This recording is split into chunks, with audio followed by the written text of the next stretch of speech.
shots ring out. At 18:11:32, verified through body camera footage, the first series of shots are fired by the assailant. At 18:11:36, again verified through body camera footage, a second series of shots are fired by the assailant. At 18:11:47, through body camera footage, Secret Service counter snipers neutralized the threat. With respect to diligence, line of sight issues were acknowledged, but not properly mitigated. Issues were encountered the day of the visit with respect to line of sight concerns, but they were not escalated to supervisors. While some members of the advance team were very diligent, there was complacency on the part of others that led to a breach of security protocols. With respect to accountability, the Mission Assurance Review has identified deficiencies in the advanced planning and its implementation by Secret Service personnel. These employees will be held accountable, and this agency has among the most robust table of penalties in the entirety of the federal government. And these penalties will be administered according to our disciplinary process. But due to federal regulations, I cannot get into personnel matters as they are proceeding. With respect to a paradigm shift, we're at a pivotal moment in the history of the Secret Service and at a pivotal moment in the history of our country. And I've directed that the Secret Service embark on a significant paradigm shift that will redefine how we conduct protective operations. What occurred on Sunday demonstrates that the threat environment in which the Secret Service operates is tremendous and under constant threat. And we've been in this heightened and increasingly dynamic threat environment since July 13th. This reality has necessitated that we significantly increase our protective footprint, and we've already begun to do so following the events of July 13th. This increased operational tempo requires additional resources to not only account for costs being incurred today, but ensure that we have the tools, the technology, and personnel needed to meet these new requirements and execute our mission going forward. The paradigm shift will be a driving force to move the Secret Service from a state of reaction to a state of readiness. And the vision is for the Secret Service to be more agile, with the ability to escalate protection to the highest levels for numerous protectees for undetermined periods of time. But in order to do this, we need additional personnel, technical assets, and equipment for the sustainment of immediate and future needs. Our personnel have been in a state of hypervigilance following July 13th. We are certainly working our people hard, and I've used this term publicly, redlining. This cannot be about working our people harder. So with respect to changes, the workforce, the American public, they can expect changes in our processes for advances. There will be an increased use of technology, not only to assist in communications, but also situational awareness when we're doing our protective mission. There will be organizational changes. For example, I've already directed the creation of an applied research and development section to field new technologies, leverage the research of other government agencies, and calibrate our technical security assets to stay ahead of threat vectors and technical collection impacting Secret Service equities. This will be an iterative process, meaning it will be constantly evaluated, validated, updated, and evolving. We cannot be stagnant. And we must be weaned off the reliance of partners within DHS to assist us during high operational times. The Secret Service should be self-reliant outside of national special security events. However, we recognize that we will always need assistance from our partners within the Department of Homeland Security and our partners at the Department of Defense. And I want to take this moment now also to thank our workforce. I want to conclude by thanking the men and women of the Secret Service who are working tirelessly. This summer, we experienced an unprecedented operational tempo for our agency. Within a 45-day period, the Secret Service successfully implemented our operational security planning at 3 national special security events: the NATO Summit, the Republican National Convention, and the Democratic National Convention. We successfully protected both the presidential debate in Philadelphia and multiple protectee visits commemorating the anniversary of the September 11th attacks.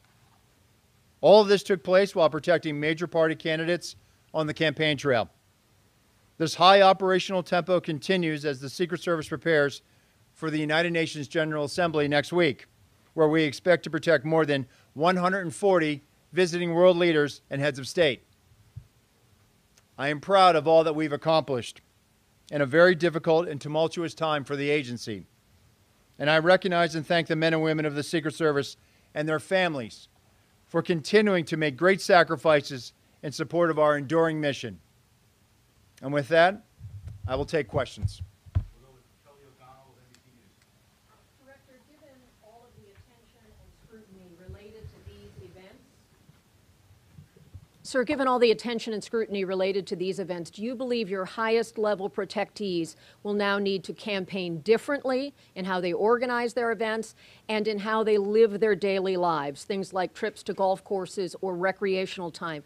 Will they have to live differently in order to be safe? Well, ultimately, Kelly, it's the responsibility of the Secret Service to make sure that we provide a secure environment for our protectees. We want them to make sure that they can live their lives with some type of normalcy, but they must do so with us providing the highest levels of protection, which we have been doing since July 13th. And so it's ultimately our responsibility to make sure that wherever our protectees go, we are creating a safe environment. And that comes back to us being able to use our methodologies, to use our redundancies, our systems that we have in place to create those secure environments. Those are organized or set up, outdoor events, that kind of thing? So since July 13th, we have been securing successfully outdoor events. And what you're seeing is an increased use of assets, increased use of ballistic glass. So we certainly make sure that when they are out there at an outdoor venue, that we are using our protective methodologies to create that safe environment. Hello, Director. Thank you for taking the time. Could you just kind of go into a bit more detail about the conversations you had with Trump campaign staff about the selection of the Butler site? The report says that Secret Service agents saw it as a challenge, and the staff wanted to have the rally there. Did the staff go against your recommendation? Can you speak to exactly what was said and what the outcome was? So. Listen, the staff chooses a site, and ultimately it's on the Secret Service to secure it. So when the site was selected, the advance team went about identifying areas of concern. The AGR building was one of those hazards that was identified. But let me just be clear, Maria. Ultimately, it is the Secret Service's responsibility to secure a site. We certainly have conversations, and it doesn't matter whether it's a campaign staff or a White House staff. We have conversations, and we have very good working relationships with those staffs. But ultimately, it is the Secret Service's responsibility to secure a site. Your comments? Director, thank you. Based on your review and analysis, what is the reason, what's the best explanation for why there was not law enforcement personnel covering the roof, physically on the roof itself, or making sure someone could not get on top of the roof? And the follow-up question would be, how disappointed are you in what you described as deficiencies in diligence? Sure. So ultimately, Pierre, we have to be very direct and clear when we're talking to our state and local counterparts. With respect to Butler, I think what the Mission Assurance Review has identified is that there was that lack of clarity. And I can tell you since July 13th, when I've been out on the road and I've watched field offices and I gave guidance upon becoming the acting director to the field, we have to be very clear when we're talking to our state and local partners. We value those relationships with them. We need them to be assisting us and be shoulder to shoulder with us. And it appears that there was that lack of clarity with respect to Butler. And go again with your follow-up here. And on that, what you just answered, so there was a lack of clarity that that group should be secure, period, There was discussion about how the roof was going to be secured, and I think what it came back to is we should have challenged how that mechanism was being implemented. Meaning, we should have been more direct. We cannot be overly deferential to state and local law enforcement. Ultimately it's our responsibility, and so we just have to be very clear when we're asking them for support. They want to help us, and what we found is that in this. They in the mission assurance interviews, it became apparent that in comparison to prior visits to that area, there was one prior visit in 2020, that there was a lack of assertion with respect to what exactly state and locals would have to require or would be required to support that advance. Clarity on the second question. Simply, how disappointed are you when you see that the report states that some personnel did not follow Secret Service protocol? Well, I'm not going to get into employee disciplinary matters, but what I can tell you is the men and women of the Secret Service are dedicated professionals. And so while July 13th is a failure, we're not proud of it, but we certainly have been rising to this moment. The men and women in the field are rising to this moment. They are working tirelessly to make sure that the people we protect are safe. And so I will never be disappointed in our folks. I am proud of this agency. I am proud of our people. Hi, thanks so much for doing this. On the question of the AGR buildings, is there a process that's standard for the day of the event that somebody from the Secret Service looks around and makes sure all of the assets are where they are? And since the roof of the AGR building was such a glaring omission, why didn't anybody raise that issue at the time? Or secondly, in the security room, look and say, I don't see any local police in here. How are we going to hear them? Right, and I think that was a failure to challenge our assumptions. The assumption that local police were going to have more of a presence in that AGR building.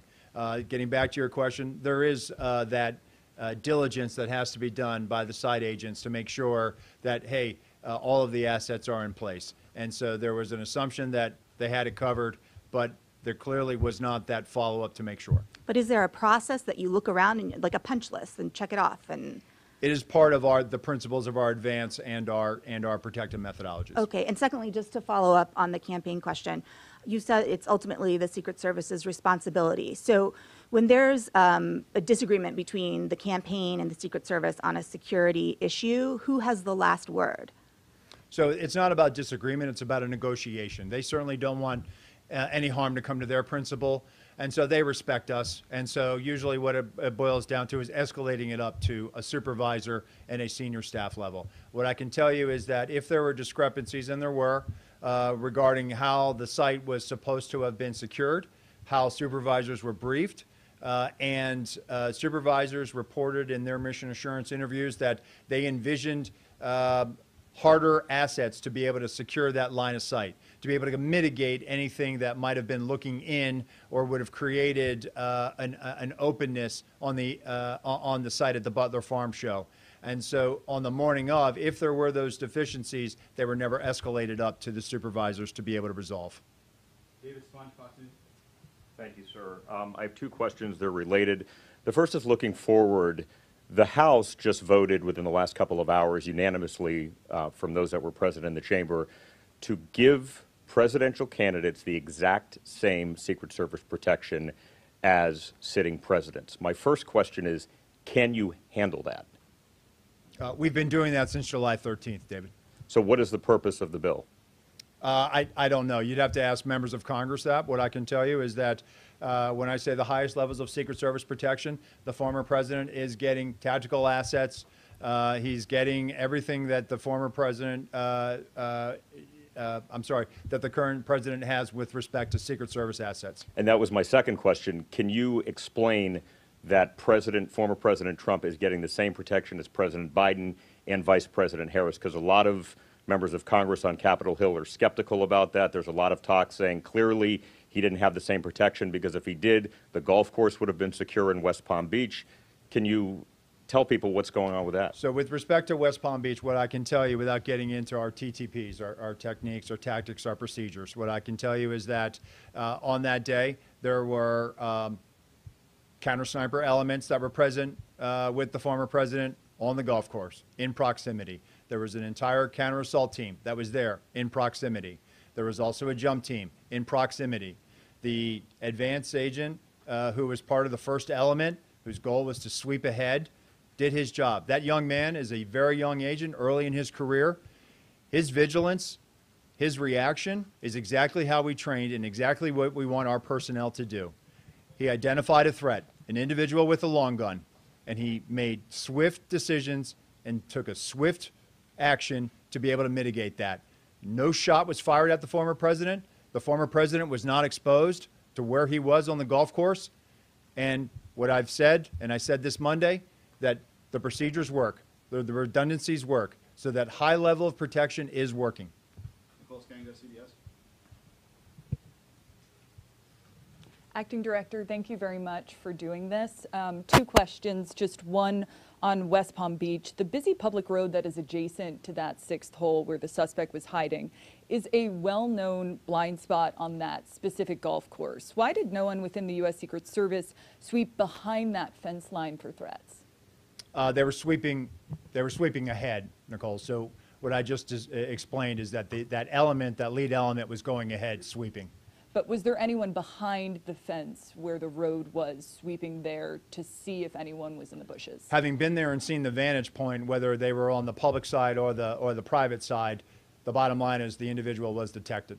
On Butler, you testified before Congress that all assets requested for the Butler rally by Trump's detail were approved. But there are Secret Service assets that may have prevented the tragedy on July 13th, most notably a counter-assault advance team that would have surveyed the site ahead of time or enhanced counter-drone protection that might have prevented the tragedy. Were those specific assets requested by Trump's detail? If they were they denied? And if they weren't, why weren't they requested? So the counter-assault team had an element that was there that had embedded with local law enforcement, so we had tactical elements in place.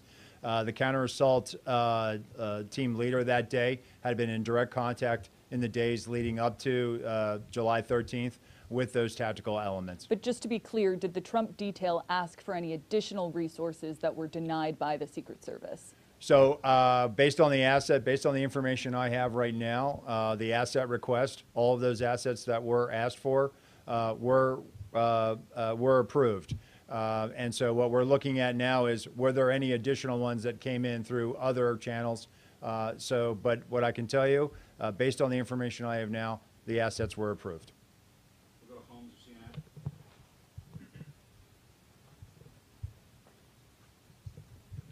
Two questions. When we're talking about Florida and the idea that this was the Secret Service working as it should, does this mean that no security will change for Trump when he goes golfing again?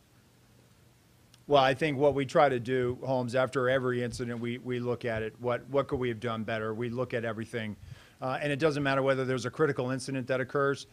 So we are looking and we're reevaluating to look at, do we need? I've had conversations with Sheriff Bradshaw in Palm Beach County. And so I will leave it to the local field office to carry on those conversations about making changes. That's where I'll leave that. And then on Butler, if we can drill down on the specific timeline a little bit, at 6:08, we know that a local radio call went out that a man was on the roof.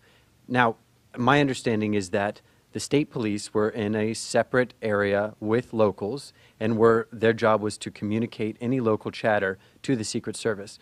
Why was that 6:08 radio call not communicated to Secret Service, or was it by the state police? So the information I have is that we had a member of the Pennsylvania State Police in our security room, and that's what spurs that phone call to the counter sniper response agent at 1810. And so the state police never communicated a local radio call at 6:08 to the What I'm Secret saying Service. is that the personnel that was in the security room passed that information, and that triggers the 1810 phone call. Okay. We'll go to Rebecca Beach with the Hill.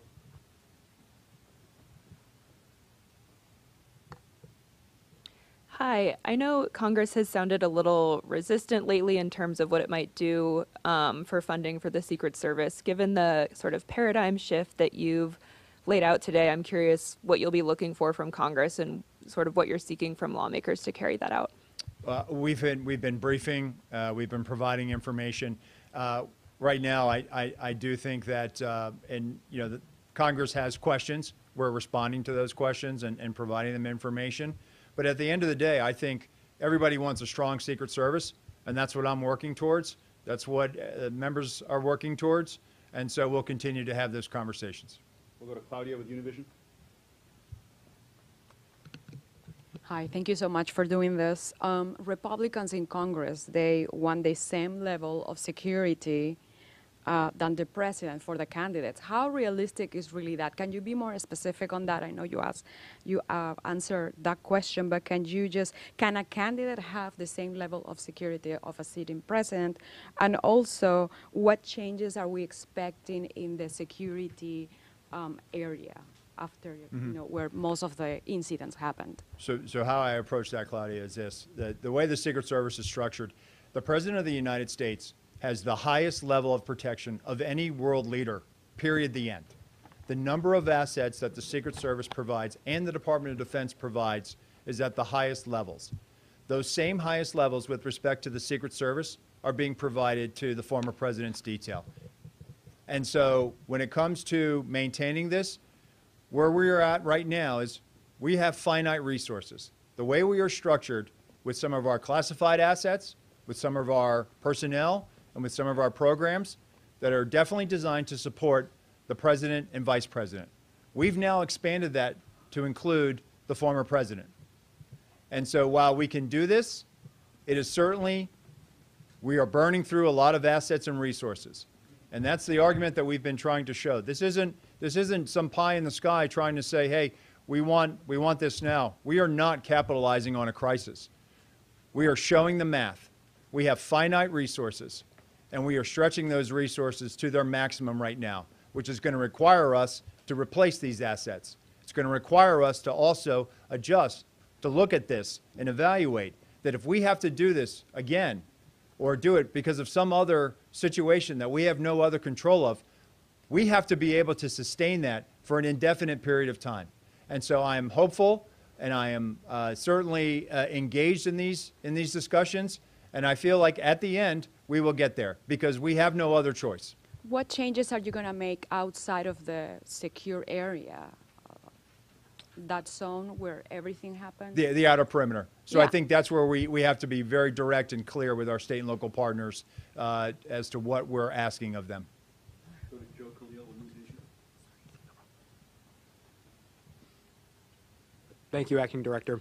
I've got two questions. The first, it's our understanding it takes anywhere from 4 to 10 years for an agent to go through the training that rises them up to a presidential detail level. You've described a manpower issue. Given that, do you think that training timeframe might change so you can expedite getting more officers to a presidential detail should you need that? So we're not going to drop standards, Joe. We have not dropped standards. You do need to develop those agents. And when agents start, you cannot put them on the highest level protection, protecting a protectee. When they graduate from our training facility, they go to a field. They do advances. They do criminal investigations. The importance of having that what we call phase one, that's where those agents that are doing federal investigations, that are interfacing with local law enforcement, those are skills that they learn, analytic skills, how to conduct a federal investigation, how to interact with a U.S. attorney, how to interact with a state or local agency. And all the while they're doing that, they're also popping in and out doing protection, whether they're doing it in New York City for a United Nations General Assembly, or they're doing in advance for a visiting head of state or a world leader that comes into their field office district. That's where they cultivate and sharpen those skills, and it will take them up until probably 4 years. Ideally, that sweet spot is between the 4th and 5th year where we send them off to a permanent detail. That's where we are getting to as far as the career path. And so it's critically important that we make sure that we still develop people. It is being on the Presidential Protective Division or the Vice Presidential Detail. It is a very, very high pressure situation. It requires a lot of maturity. It requires decision making, analytic skills, and the ability to problem solve. And it takes time to develop those skills, even though we've put you through training. The more seasoning you have in the field, the better off you're going to be as far as being a protection agent. So then how do you address the manpower issue quickly? So right now we've had robust hiring this year. But by the time we close out the fiscal year, we're going to hire more than 400 special agents this year. Right now, looks like we're going to have a net gain in the hundreds, triple-digit net gains, something that we have not seen in a little while. I can tell you that applications right now are at an all-time high for applicants seeking employment with the United States Secret Service. So I do believe that we are going to meet this. We have no choice. We have the 2028 Summer Olympics ahead of us in Los Angeles. The Secret Service will be responsible for the security planning of that. That is going to require a tremendous amount of personnel, tremendous amount of resources, and a tremendous amount of collaboration with state and local and other federal partners. We are going to get there. We are getting there now. We have filled all of our training classes going into this next fiscal year. So we're getting there. We have turned the corner. We're showing those metrics to Congress, and I think that's the question that they've had, and we are going to show them that we can deliver on this. And just second question is, former President Trump has said that he is going to the Alabama-Georgia football game this weekend. Are those kinds of events particularly concerning, given he could be around tens, if not hundreds of thousands of people? So I'm not going to comment on protectee schedules. What I'll tell you is that each event is complex and each advance is different. And those advanced teams, they know what they have to do to make a secure environment for our protectees. Thank you for doing this. You said we were now moving into the accountability phase of this Butler investigation. You did not want to discuss names of who might be punished, so to speak, but can you give us more detail, at least maybe how many people would face punishment or repercussions for what happened in Butler, at what levels of the organization those people represent, and what level of punishment, again, they may face? So again, I can't comment on this. This is a personnel matter that is still pending. What I will tell you is that I have not asked for anybody to retire. That was not, I know some of that was reported. That is false. And with respect to the disciplinary process, it will be handled in accordance with our table of penalties. That will be led by the Office of Integrity in coordination with our Office of Professional Responsibility. And then one follow-up as well. All this talk about making things more robust, more agents in the field, this type of thing, this is not the first presidential election you guys have had to secure. So why weren't all those moves put in place prior to this year's election?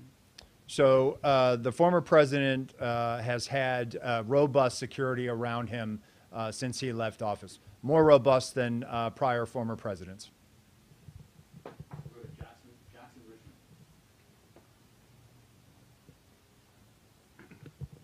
Thank you, Acting Director Rowe. Jackson Richmond, Epoch Times. Has security been adjusted or increased following the Florida attempted assassination attempt? After all, according to Congressman Matt Gaetz, a DHS official has warned that there are 5 assassination teams targeting former President Trump. The official warned that there isn't enough protection to deal with that level of threat. Are you aware of this assessment, and what is the Secret Service doing to respond? So I will tell you, as I mentioned earlier, we, of course, are evaluating coming out of West Palm Beach, and we're having those conversations with state and locals. I'm not going to talk about unnamed sourcing or the report you mentioned. I'm not familiar with that. And local law enforcement doesn't have the same training that Secret Service agents do. Will the Secret Service be training local law enforcement ahead of events as to prevent another Butler? So right now we're actually having some very good discussions with the Federal Law Enforcement Training Center about developing a curriculum to assist our state and local partners. And you know what I'll say is some of the things that we've been talking about. Our state and local partners, and I know people have said they're not trained like the Secret Service. Men and women of law enforcement protect their communities every day. They understand how to handle a crisis situation. They understand how to respond to a violent felony in progress. They know what their jobs are. We certainly, when we ask them and enlist their assistance, we're relying on them. So I think it's important that we always try to give back to them, whether it's through training or forensic support or investigative support. And so one of the things that we're contemplating now is partnering with the Federal Law Enforcement Training Center to develop not only a law enforcement guide, but also develop a training curriculum through FLETC with a cadre of Secret Service personnel to be able to train them in the principles of advance. And that will only help them when dignitaries come to their district, or perhaps if they're protecting a mayor or a locally elected official. So we're all about giving back to them. Next month, we're going to unveil a guide on how to come up with a multidisciplinary threat assessment team that's going to be led by our National Threat Assessment Center. So we are very, very in tune with what our state and local partners, how they support us, and we're constantly evaluating what we can do to not only bolster those relationships, but give back to them. Thank you. Sadie Gurman, Wall Street Journal. Wow, you guys have covered a lot of ground with the questions.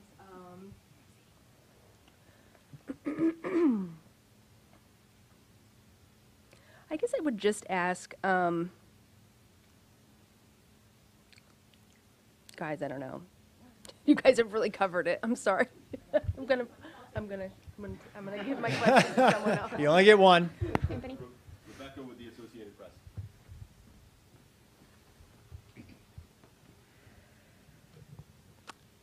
I'm going to go back to the line of sight issues and the roof issues. Can you just lay out very clearly who was responsible for security on those roofs? Was it the locals? What was the plan and how did it fail? And then also secondly, you keep talking about a paradigm shift, but what does that mean? Can you kind of detail what you mean by that? So with respect to the AGR building, and that's where you're going for, right? When we construct a site, not only are we worried about who can get into a site, but also who can look into that site. So there should have been clear direction about what we needed done at the AGR building. That was discussed during the advance, but I think there was a lack of follow through based on the information I have now and what I'm seeing. There should have been better follow through in some aspects of that, about access control to that property, about access control to the collateral property of the AGR building. And so it was about not giving the state and locals clearer direction on what we needed done. With respect to the paradigm shift, this is about looking at the organization holistically. For example, the communications issue. Communications were problematic. And I think where I'm looking at is we need to have communications that are more closely aligned to the operations. And so coming out of July 13th, what I've seen and the direction I gave is we have to be very efficient with where we're putting our security rooms. Recently, I was on a visit where, again, similar to Butler, where there was a unified command post. Just as there was in Butler, there was one at this location, where not only did you have emergency services insofar as fire life safety, but you had emergency management officials. You had the highway patrol and the state police in that room. You had local law enforcement in that room. You had Secret Service agents in that room monitoring frequencies and listening to what was going on those state and local networks. In addition to that, the locals were flying a drone in proximity to the site. That drone feed was being beamed into that unified command post, and our agents had total domain awareness about what was going on. Also, they had traffic cams. They were able to pipe in those traffic cams into that unified command post. That is the model by which our field, they have taken this to heart, and those special agents in the field are now having those conversations, and they are directing exactly what we need, and they're posting our people exactly where we need to be, so that when our protectees are in a site, we have total awareness of what's going on around us, and we have total awareness of what's being communicated on those local networks. And if I could just follow up with one question.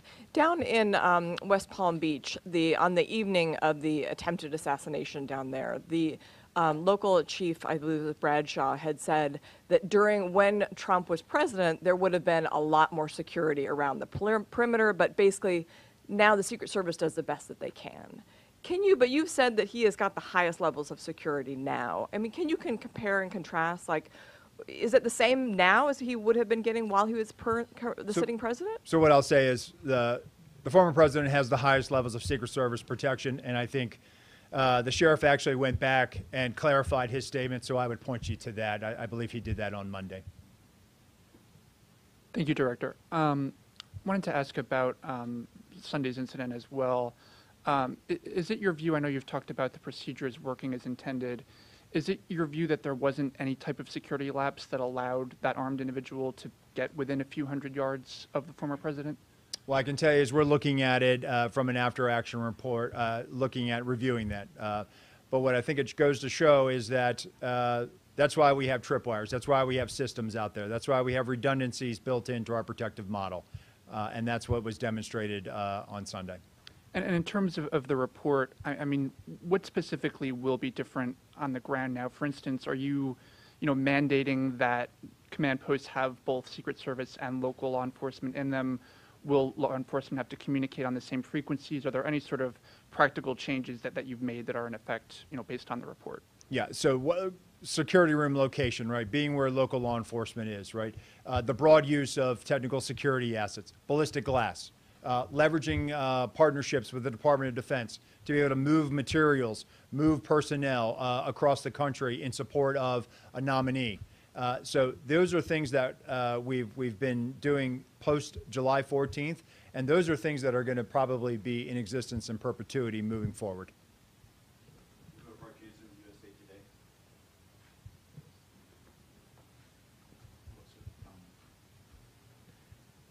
I had also had a question about Florida. Can you say whether there's any indication that this suspect might have surveilled golf courses any time before Sunday, or what led him to choose that day to be there for maybe 12 hours? So it's an active investigation, so I would refer you to the FBI for that. And can you say anything more about golf courses are sprawling open places? Anything that would be publicly visible that you could say, here is how we are beefing up protection when a protectee is on a golf course?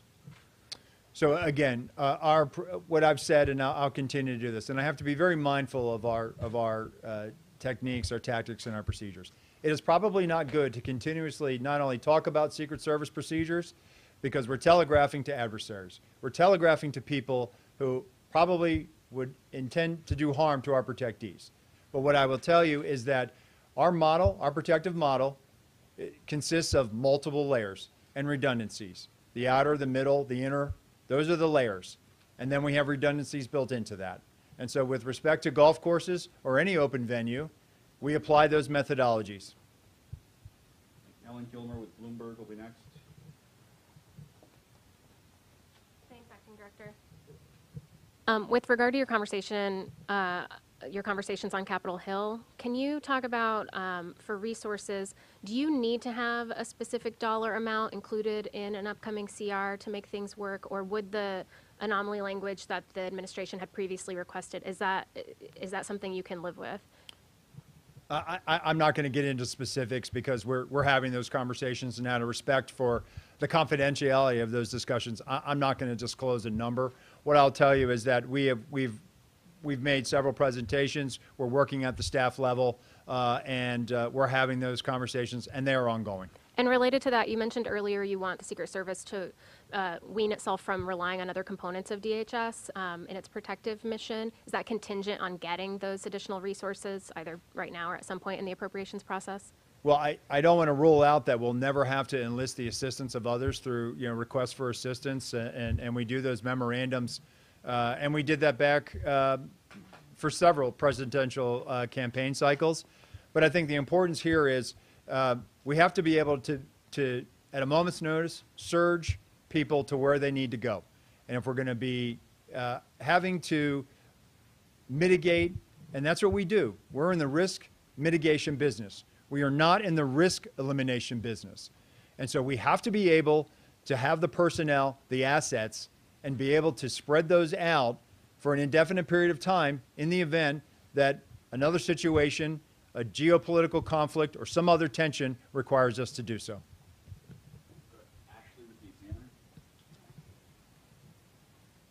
Thank you. You've addressed the golf course incident in great detail, but I just want to ask, are you fully satisfied with the way the Secret Service managed the Florida incident on the golf course, or would you change anything? Can you answer the question that way? I'd say based on the information I have right now, I say that situation was managed according to our training.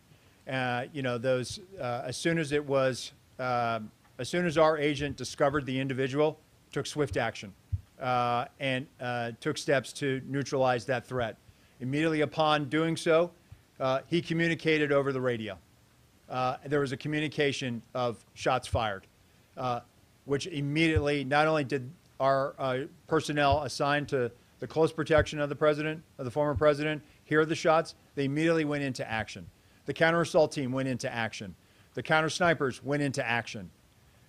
Supervisors and shift personnel immediately evacuated the president, took the most expedient route to where he needed to shelter in place. He had ballistic protection around him. They sheltered in place until they could determine, was this just the first wave of an attack? Immediately, local law enforcement assets responded to the scene. Local tactical assets that were partnered with our counter-assault team were also present, immediately responded.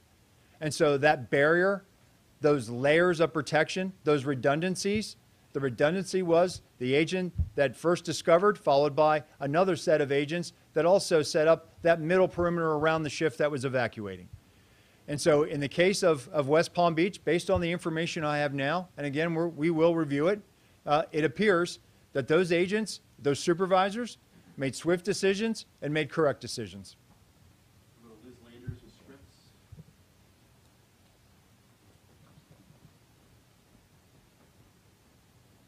Thank you.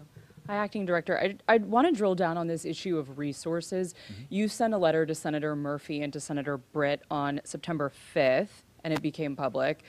And it said in the letter, you wrote, "We do not believe that the security failures of July 13th, 2024 was the result of a lack of resources." I'm hearing you talk over and over again, and it says here at the bottom of this press release you guys have today, the agency must increase its protective footprint, including personnel, technical assets, and equipment. How do you square those two things? How do you ask Congress for more money when you yourself have determined that what happened on July 13th was not a lack of resources? So how I square that is as follows. Following July 13th, we immediately took steps to elevate the vice president, the former president, to the highest levels of Secret Service protection. We also took steps to elevate the protection of Senator Vance and eventually Governor Walz to high levels of Secret Service protection. And what I was talking about earlier is the way we are structured, and I go back to this, the President of the United States is the most highly protected individual on the face of the world. That is how the Secret Service is built. That is what we are primarily focused on. And then once you have those assets and resources, they are also committed to the vice president. So how I square this is as follows. Following July 13th, when now we are because of this hyper-dynamic threat and the operational environment which we find ourselves in, we only have so much of those assets to go around. And so while we are providing them to the former president, we are providing them to the president, to the vice president, to other protectees. And so at this point, what I'm telling Congress is we can do this and we will do this, but there has to be a replacement. There has to be life cycle replacement on this. There has to be, if we're going to be called upon to do this again or do this now, because the threat is not waning. The threat is not going to evaporate anytime soon. And so we have to be prepared for this. And that is the argument that we have been making, and we have certainly made some inroads, and we're having these productive conversations with the Hill. Can I just ask you also, will the Secret Service have the resources to protect the Capitol on January 6th? I know that's now been designated. The agency will be leading the protective services detail for that day. You're describing protecting all these different people right now. How will January 6th play out?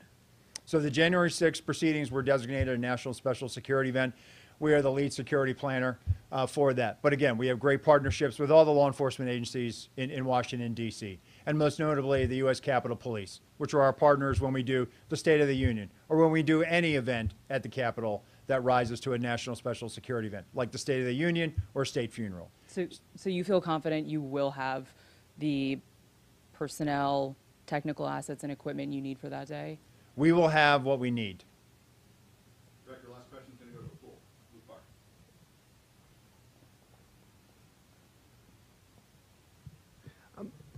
Do you think that by Congress legislating the protective detail regulations, do you think that is helpful in terms of being able to staff up or staff down the agency when you need?